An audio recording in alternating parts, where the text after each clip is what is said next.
My name is Dakota Boone. So I found out that I was pregnant with my first baby. So I went to my first prenatal visit and they confirmed I was pregnant and that everything was perfect with baby. But immediately during that first appointment, they kind of scanned towards the lower part of my stomach and they happened to catch a glimpse of my right ovary where they saw an 11 centimeter mass on that ovary. What is this mass? Why is it there? What are we going to do about it? But the eventual consensus over it was, let's just watch it. It might be nothing. But, baby's good, so that's all we're going to focus on. And then they said, there's a lot of blood flow to this mass. I don't like the way it looks. I was really scared, mainly because of the word oncologist. So you think I have cancer is what you're trying to say.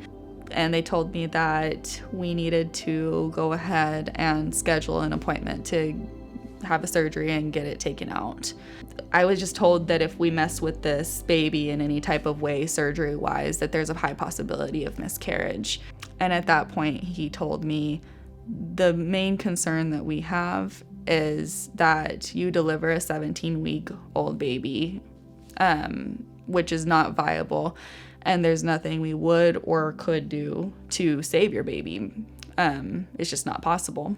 There's a possibility that this, what was once treatable cancer, is now terminal and there's nothing we can do to treat it and help you. You would essentially die. Do I have a surgery that could potentially risk the life of my baby, or do I risk my own life and then have a baby that I could potentially leave motherless? I was kind of just forced in this situation to just go ahead and schedule this surgery because I couldn't imagine leaving a baby without a mom, at that young of an age. I'm sure she would be fine, but I went home and for 48 hours, I cried, screamed, everything you can think of because I was so mad at God. If you really cared about me, then why are you letting this happen to me? This is not God's plan. This is an attack from the devil, and I finally was just screaming in my car. And I finally said, you're not taking my baby without a fight from me. There was one night that my husband came into the room and he saw me praying and he got on his knees with me and we prayed together for my daughter. So then the next day I got a phone call from my mom and she said, I don't know what happened last night. I don't know if this was anything, but I have to tell you because I was told to tell you. And apparently a person named Belinda came into her office and told her, I don't know your kids, and I don't know if I'm even supposed to be telling you all of this, but I feel like I have to. And she said that your daughter with the short hair was praying last night with her husband, and whatever they were praying for, God told me to tell you that he said what they're praying for, I will surpass what they're asking for.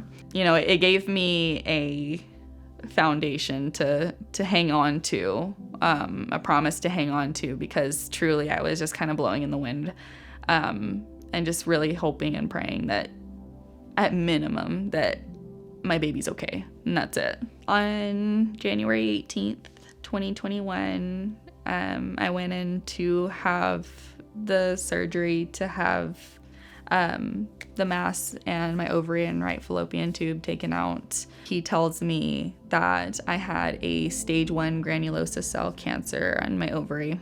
I was essentially just having to wait to see if I was going to have to, 1, terminate my baby, or 2, if she's still even alive at this point.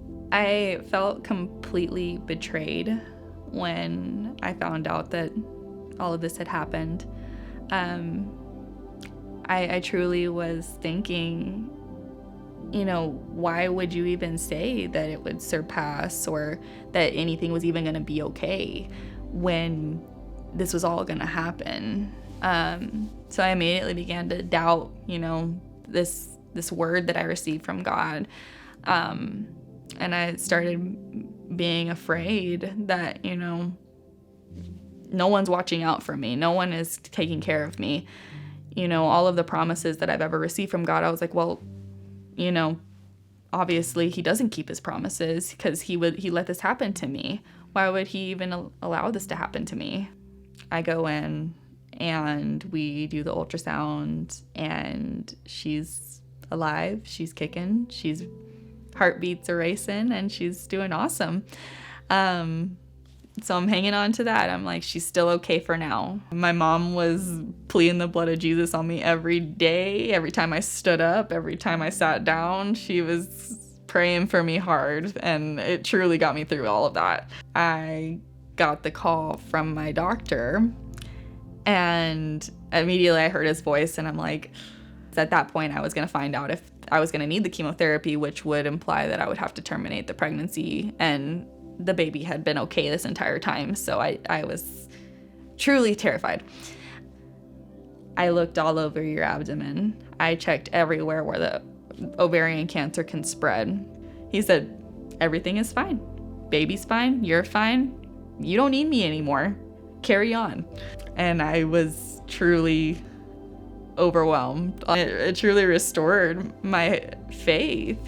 On June 15th, 2022, I gave birth to Harbor Eloise Berkeley.